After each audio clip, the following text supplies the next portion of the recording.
Warning, you are listening to the Bestest Exes Podcast, the only podcast that features a divorced couple navigating the tumultuous seas of love, dating, and post-marriage life while retaining their best friend status. With a blend of humor and insight, they delve into the quirks of modern romance, from Tinder escapades to midlife musings. However, please refrain from attempting to emulate their dating acrobatics or relationship antics. Leave it to the pros. Join us for a laughter-filled journey through the highs and lows of relationships, where love and sarcasm reign supreme. Welcome aboard the Bestest Exes Podcast. Do you want to do the welcome this time? No, I don't. Okay. Absolutely not. Well, welcome back to the Bestest Exes Podcast. This is Rhys. Yeah. And we all know who that is. We know who this is. They know who we By are that now. Tone. She's just sad she wasn't anyone's Valentine. Got a little tood today. So no suitors were pounding down your door for Valentine's Day? I did have one guy try to invite me out. We matched Valentine's night. Wow. On Tinder. He sent me a message just saying hi. I said hi. He said, what would it take? Well, first he said, fairy ears or no fairy ears if we go out. I said, well, of course I'd wear my fairy ears. Yeah, there's no other way to do it. Like, the question is, which fairy ears? And he said, well, which fairy ears would go with going out to tonight? Ooh. And I said, none, because there's no way I'm going to meet a stranger on Valentine's night at with one, like, in 1 hour. No. Yeah. No, absolutely not. Well, if things don't go well with him, someone else might spike your drink while you're there. Yes, I'll have a good night. Either way, I just probably wouldn't remember it. Hopefully you wouldn't lose your ears during it. Some lady threatened to rip my ear off once. Were you there for that? I don't think so. She threatened to rip off my fairy ear. She was so upset by them. I don't think the ears were the two things that she was upset about. I don't know. She was a very strange woman. But anyways, that was my excitement for Valentine's Day, other than the positive responses I got from my thirst trap Valentine's Day post. Even my brother commenting on it, which I find hilarious. Well, I think he was just commenting on the bacon. On the bacon. Yeah. I thought I'd been becoming a hermit. My brother is a hermit. I know. Just spending all his time with his telescopes looking at the sky. But Valentine's Day, I got some new pussy. Did you? Yes, I was watching Jared's cat. I drove down to his house to make sure his cat was okay. And then I grabbed Domino's on the way home. And then I watched Law and Order and ate Domino's. And it was actually a really good night. That actually sounds nice. I had a great night with my pizza roses and billionaire bacon. I'd even forgot that it was Valentine's Day because, not really thinking about it. Yeah, when you don't have anyone to worry about, it's like a non-holiday. I wonder if this is how Jewish people feel on Christmas. Probably. Like, we know something fun is happening in some households, but... Yeah, I don't feel the love of Jesus. I don't feel the love of anyone on Valentine's Day, so it's the same thing. I'm kicking myself because I came over tonight and I had bought you a card because I stopped at CVS while I was waiting for my pizza. And I was like, oh, yeah, I'm going to buy Wendy a card. Aww. And then I forgot to bring it. So, well, you got me flowers, I got you flowers, and they are really pretty. I actually just stole them. Oh, that's even better. Yeah, I wasn't going to pay for them, just like everybody else up here. I just went in the store, grabbed what I wanted, and left. No, it's very nice, especially since you actually came here and helped me snow blow my driveway. Yes, because Wendy hasn't been plowed in a while. So I haven't been plowed in a while. I needed to help get all this snow and out of the 12 inches that we got last night is more than I've gotten in a really long time. And I wasn't able to do it with my little baby snowblower. But you were going to come. You were going to come with your big boy blower. Yeah, but I couldn't lift it. Too heavy. But just like our marriage, you were able to get it done with the little one. Yeah. So hey, you want 12 inches? I'll do it twice. Yeah. You got it done. At least someone's being blown and plowed. But I appreciate it. It was very nice. Yes, we're just innuendo all the time. That's our one trick. If you're getting sick of it, I'm sorry. This is what we got. We are Gen X and we're old dogs. No new tricks, please. We're children. We are children. I did go to that speed dating event on Tuesday. I'm very excited to hear about the speed dating. I'll keep it somewhat short. You always have. Sorry. I know. I'm working with what God gave me. I did receive a comped ticket because they were having trouble finding enough men for the event. I saw on Reddit that they were looking for some other men, and I had actually spoken to the woman on Discord at some point, the Rochester Discord, and she had mentioned some events that were coming up, and I was interested, so I had kept my eye open. If I didn't get a comp ticket, I probably would have bought one, but it was smaller event. What's the name of the... It is Blue Moon Dating Agency, which bluemoondatingagency.com. But they do have a lot of events. They have events for people in their 20s, 30s, 40s, and then 50s, 60s. And is this just a local? It's it seems like a local group, and they have events at different places. Ooh, they have some, looks like they have them monthly. Oh. They're having another 2 events at Flight, the wine bar again. Mm-hmm. Ooh, and they're doing one called Puppy Love for Aww. single dog lovers, which is one for gay men in their 30s. That is really neat. And they're having it at Wolf's Canine Club, an indoor dog park. That's adorable. That is really adorable. There were 5 women and 4 guys. And what's funny is 3 of us worked in tech in different ways. I feel like tech guys are a big part of the single. Like, I don't know if there's just so many of you or if it's the fact that you're all just in front of your computers all day and don't. Yeah. I think it's hard to work on social skills when you're spending all your time clicking a mouse and staring at a screen and downloading porn. But different sectors of tech. One guy was a programmer and he looked like a programmer. I'll just leave it at that. Another guy worked security like my brother, and he was very sort of like straight-laced, very sort of guy. Not a weirdo. Not a weirdo. And then there was me, and then a bud tender. Okay. Who you could tell was a bud tender and who did nothing but talk about pot the whole time. Yeah. Real sweet guy, but making it your personality. Sort of. Yeah, 5 women. Good looking. There were some very cute girls there, and there was one stunner. Okay. At least in my eyes. There was a good mix of races, which was nice. Good.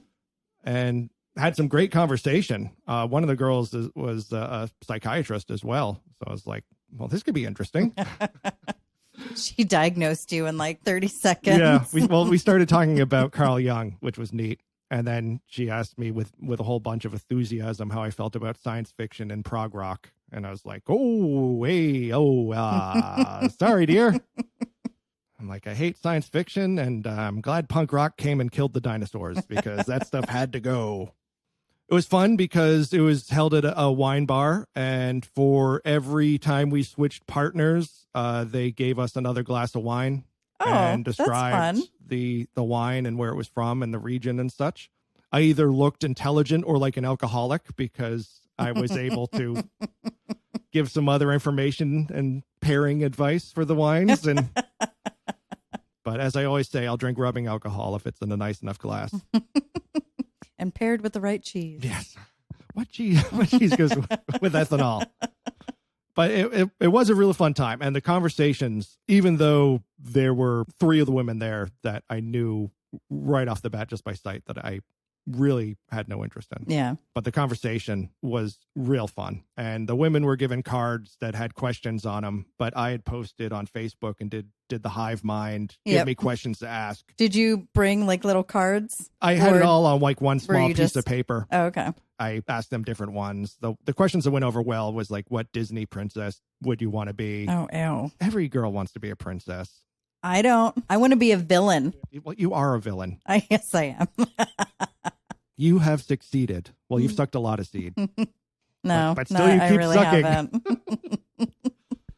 Not recently, darling. It went really well. And at the end of it, everyone hung out a while longer, and we pretty much had taken over the wine bar.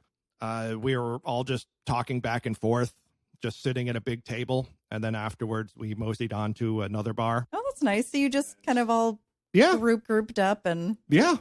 That's fun. No, it was a fun time. Did you make any friends, or was no one really interested in, like, I know for the dating, Yeah. you had the, like, if you both Well, yeah, at liked the end each of it, other. once you've met everybody, you fill out a sheet and you put the people that you'd like to match with. And if they match with you, then you get sent their contact info. I did not match with anybody. Okay. But I only put 2 That you people wanted on to, there. right. Like, it would have just been 1, really. But I was just like, this might be interesting. I could use another psychiatrist in my life. 1's not enough. I have 2 therapists. Why not 2 psychiatrists? Yeah, never hurts. But no one ended up just being fast friends after that. You were just like, No, hey, I have enough friends. No, you don't. I don't have good friends. I have enough, but none of them are high quality. What? Well, except for you.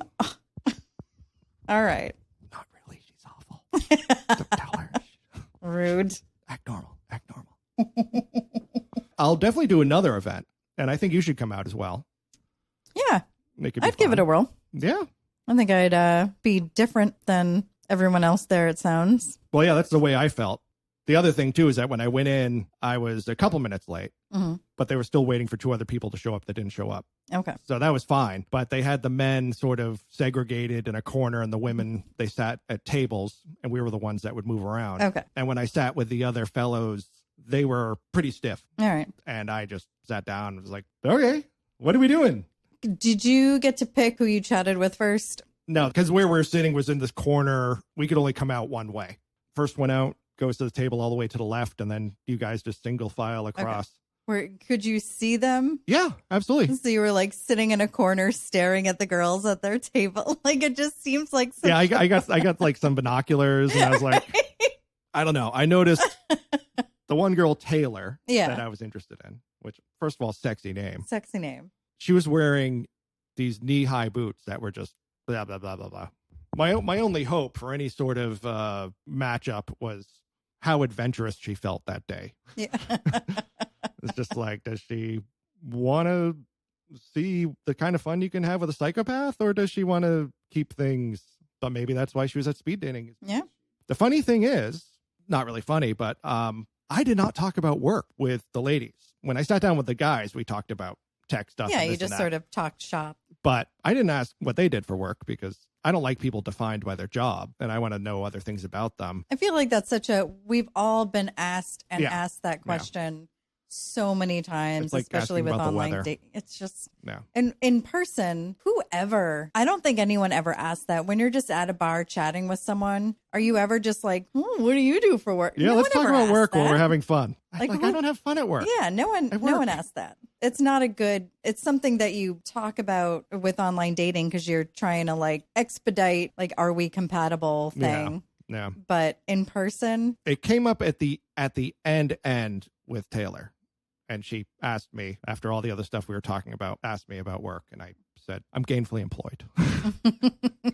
I have a job. I work in tech. That's it. But I didn't bring it up with any of the other ones. And they didn't bring it up. And good. Yeah. I don't think there's any need to. I did dress up a little bit. I just wore black jeans, a black domestic abuser, and then a really nice button-down shirt that I had sort of open. As I suggested. As you suggested. Oh, and a lovely bracelet that your brother made. Oh, good. Yeah. Any compliments on it? Oh, yeah. That's why I wore it. I didn't mention your brother. It wasn't like, my yeah. ex-brother-in-law made this. And I was like, I got this. Yeah, picked it up. Good times. That's not a speed dating conversation. Yeah, not at all. It's a slow dating conversation. Got to ease them into that one. Yeah. But I'll do another one. Oh, that sounds fun. I do want to see if we can interview the person that runs that company, because it would be interesting, because there's probably some funny stories and some other. Oh, yeah. I did have a good time. And then afterwards, the bar next door was hosting karaoke. Oh. When we were all done having fun, I was like, I'm going next door to do karaoke. You people have a good night. And then I did karaoke. And then you did karaoke, and you saw I wasn't going to bring that up, but. Yeah, there's nothing that interesting about. All I'm going to say is that when I was filling out the karaoke slip, the young gentleman said, "You're Wendy's ex-husband." And I said, "Yes, I am." And I just think it's funny that people recognize me and us. But it could be because of the big birthmark on my forehead shaped like a dick. So, if bluebirds have blue babies, and blackbirds have black babies, what birds have no babies? Oh, A swallow. Oh. I guess that would be true. It is true. Speaking of Taking it in the mouth. taking it in the mouth, I specifically wanted to talk about blowjob etiquette when you are having ED issues. Because I feel like this is a big issue. It gets in the heads of both partners and it ruins a really good time because women apparently are idiots and we don't understand. I didn't say it. Or at least some young women don't understand that it's like a regular thing that happens. Like sometimes you're either too nervous, too excited, Too drunk, which I've been. It happens to, I can't think of a man that I've had regular sex with that it hasn't happened to at least once for one reason or another. Yeah. Like sometimes things just don't line up. Well, I was so nervous the first time with you that I couldn't focus. You know, at that age, what were we? 19 or 20? Yeah. And I hadn't been with a lot of guys. So I was just like, oh no, he doesn't want to. He's not interested. I'm an adult now and I know that the body I didn't want to and I wasn't interested. No. But I wanted to talk about it because well, especially being of our age, I think it does come up even a little bit more. It's like a big conversation now. The little blue pills are available, which is great, but sometimes we just need to accept and move on and we can still have a good night. And I think that's where I wanted to go with it is how to act when this happens on both sides. Because for women, we've just got to keep trying for a little bit and just relax, maybe pay attention to something else for a little bit and see if something arises. But also, I feel like guys can freak out a little bit. Oh, yeah. Once we get in our head about it, if we even think the word ED, well, it's 2 words. Flaccid. We'll say that. If we even think the word flaccid. Yeah. Oof. It's like a little gremlin gets in your head and just starts it's turning buttons off, hitting switches. I think there needs to be a comfort with saying my body's not working right now. Like you guys need to also take control and say, let me go down on you for a bit or let's watch a movie or watch a movie or do something else. Or do you want to give lady advice first or man advice? So my lady advice is pretty much just keep trying for a bit. Just maybe be prettier, ladies. Yeah. Like, did you put makeup on?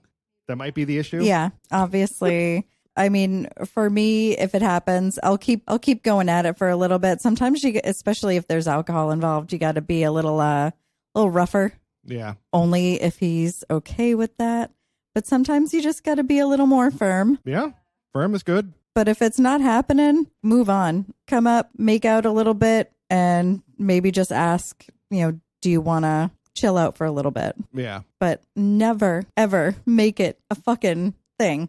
It is not about masculinity. What would be an example of making it a thing? All I've heard so many horror stories on Reddit or wherever else, men saying that their girlfriends made them feel like shit because they couldn't get it up. And I do wonder how much of that is. I don't know how much of it's in their head. If someone just giggled. As a guy, I think acknowledging it. You have to acknowledge it. Is a good thing. And it's definitely helped with me when especially with a new partner. Yeah. A lot of times it's with a new partner. I kind of have the opposite where it's like the BJ, everything's hard, everything's ready to go. And then you get out the condom and it's like. Not even that. It's like banging for a while. Yeah. And then it's just like desensitized. I can't feel a thing. Yeah. And especially with a condom on. Like, I know condoms are safe, condoms are lovely, but I hate condoms. No, they suck. They suck, but it's an evil, just like seatbelts. Like, no one's like, oh, I can't wait to put my seatbelt on. Like, no one's like,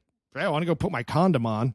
As a young man, condoms are great because you're so sensitive and everything down there that putting a little, helmet on the guy so he doesn't feel what's going on is great because then you last longer and everything. But I've had a couple experiences in the last few years where it has been during intercourse, the flaccidity starts. Yeah. And then getting a little oral action, it gets things going again and stuff. But there's been other times where it's like, I know no matter what's going on, you could bring a necromancer down here and have him cast a spell on my dick. It's not rising from the dead. Yeah. I think like many things in my life, I've just learned to deal with it head on. And I've just said, like, this isn't happening. Yeah. Like, this is. No, and that was going to be my advice for men, is that please. And don't be ashamed of it. Please acknowledge it, because I've had a partner who would not, twice actually this happened, where they refused to acknowledge or admit that it wasn't going to happen. And they were just hard enough to like be a little inflated, but it was mushy, you know. Yeah. You and it's can't like chop there's down no a tree with a half-cooked hot dog. You know, and I tried to be cute about it and not judgy, but they were just like, no, like this, we're good. And it's like, we're not.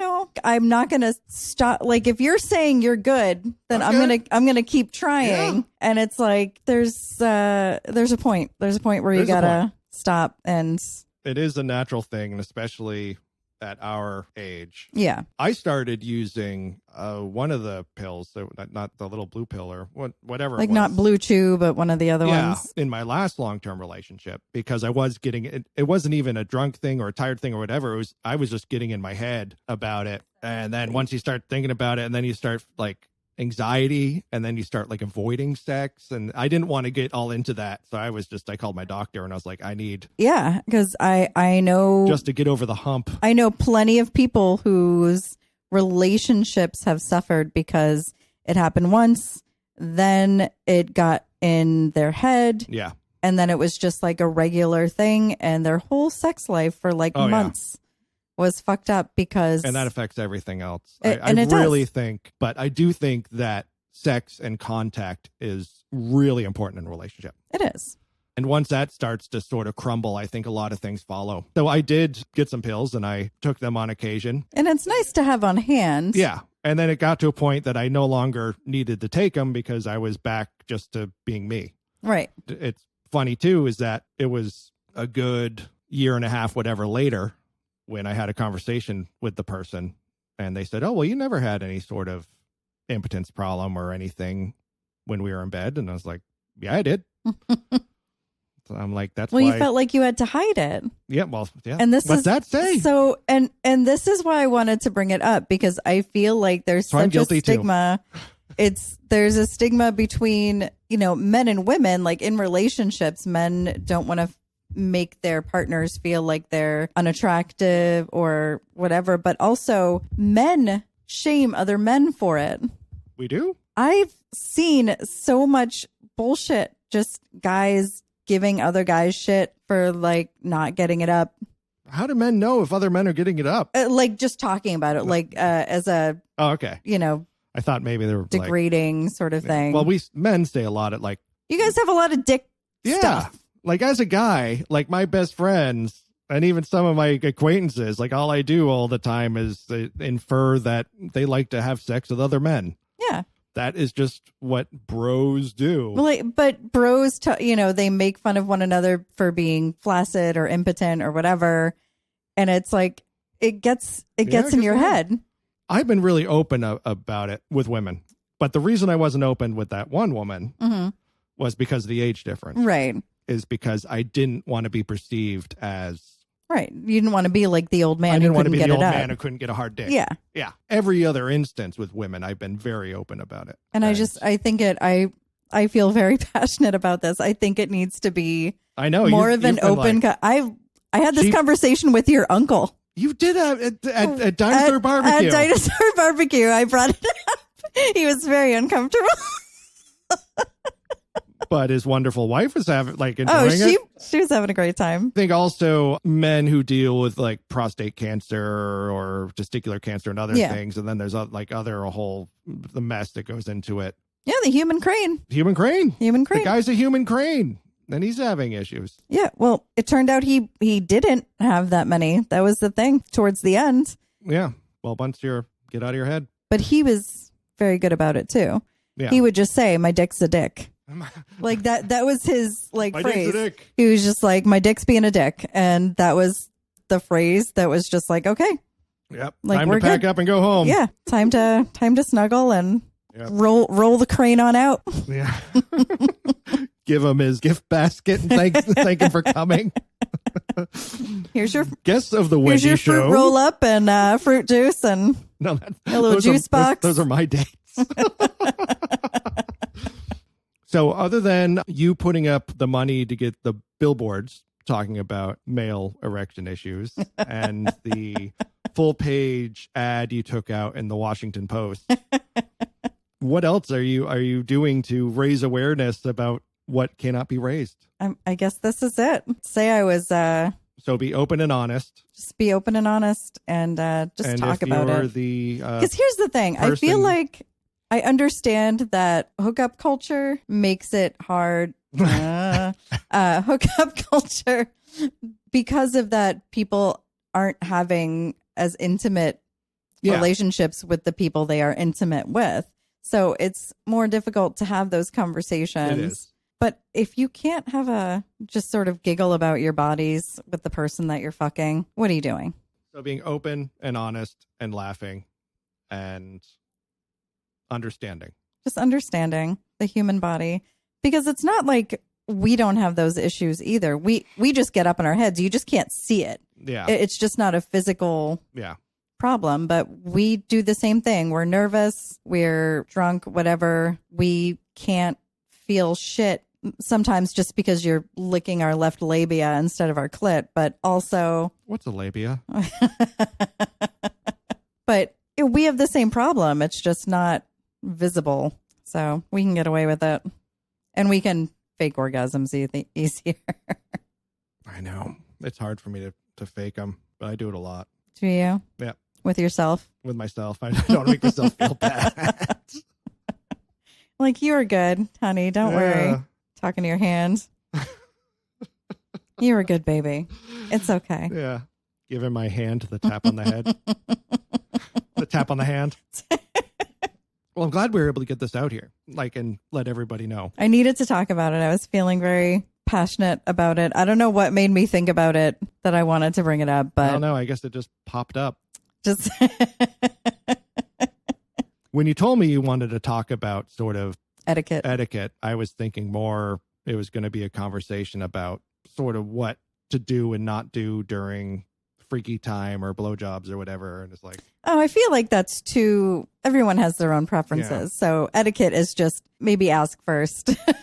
That's etiquette. Man, be clean. Be clean. Everyone knows that. People know that, right? I don't know.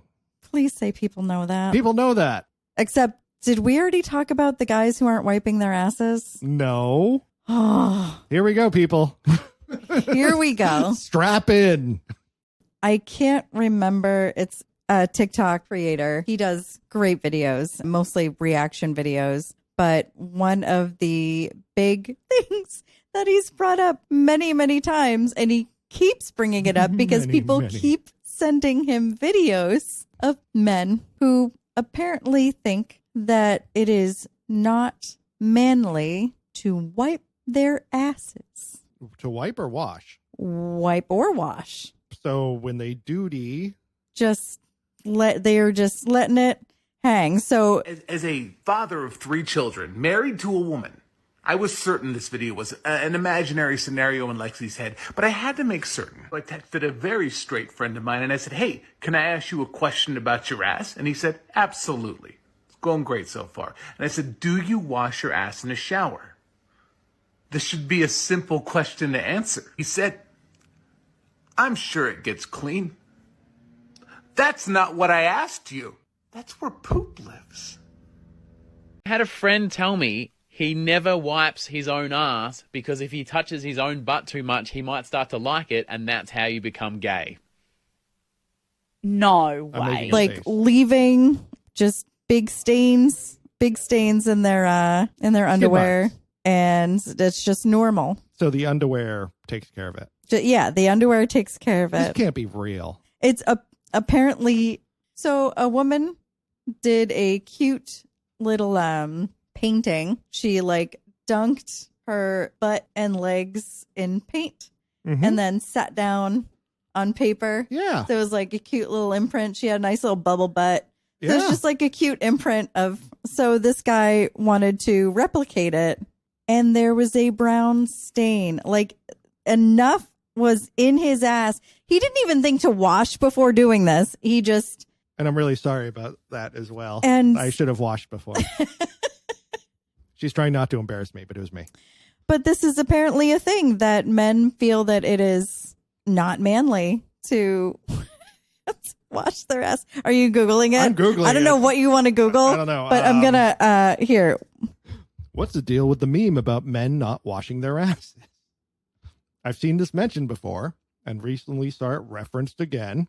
And there's even a song. The song is apparently popular on TikTok right now. In 2022, I learned that there's a bunch of dudes out there who think cleaning your butthole makes you gay. You guys are fucking disgusting. If you're worried the hassle of cleaning your dirty asshole makes you gay, women aren't interested anyway.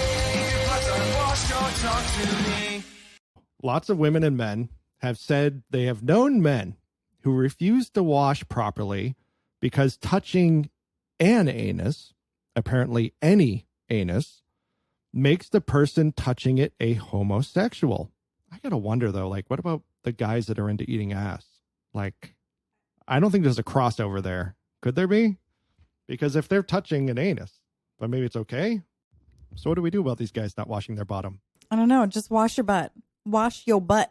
I never considered that would be a thing that men would be concerned about. Like they don't want to touch their own buttholes because they think it makes them gay. But we touch our own dicks all the time. I guess buttholes are the gay hole. Okay, so you can touch a penis and be straight, but if you touch a butthole, you're gay. Apparently, even if it's your own. But men and women have buttholes. I don't understand. You'll be glad to know that I do wash my butt. I know you wash your butt. I wash it aggressively. Like if I don't get the whole fist. Are you a hyper wiper?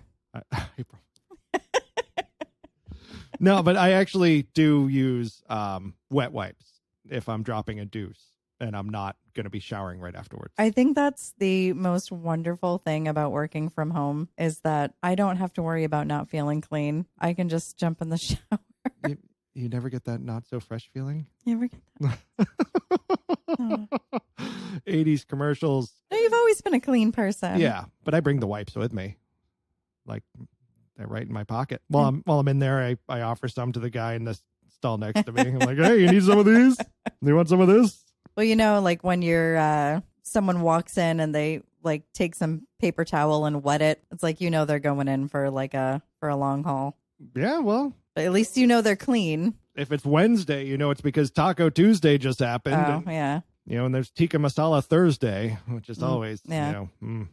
That's the double cleanse. Oh, I do love Indian food. I've been dying for some like Indian food. Maybe tomorrow after the gym. Okay, I hit the wall. It's going to be a short episode. Yeah. Remember, people, condoms are terrible. Acknowledge when you're use them. Acknowledge when you're having erection issues and wash your ass. Yeah, there we go. ED is okay. Dirty ass is not. And on that note, you've been listening. Sadly. Have you been listening? I know. Have you been listening? What else have you been doing? You've been questioning your existence while in the background. The Bestest Exes Podcast has been playing, but you can find us on all of the normal places, all the fun spots where the fun stuff happens. The bar bathroom. The bar bathroom. Helping you break up with your boyfriends. Yeah. That's where I'll be. That's where Wendy is. Warning, you are listening to the Bestest Exes Podcast, the only podcast that features a divorced couple navigating the tumultuous seas of love, dating, and post-marriage life while retaining their best friend status. With a blend of humor and insight, they delve into the quirks of modern romance, from Tinder escapades to midlife musings. However, please refrain from attempting to emulate their dating acrobatics or relationship antics. Leave it to the pros. Join us for a laughter-filled journey through the highs and lows of relationships, where love and sarcasm reign supreme. Welcome aboard the Bestest Exes Podcast.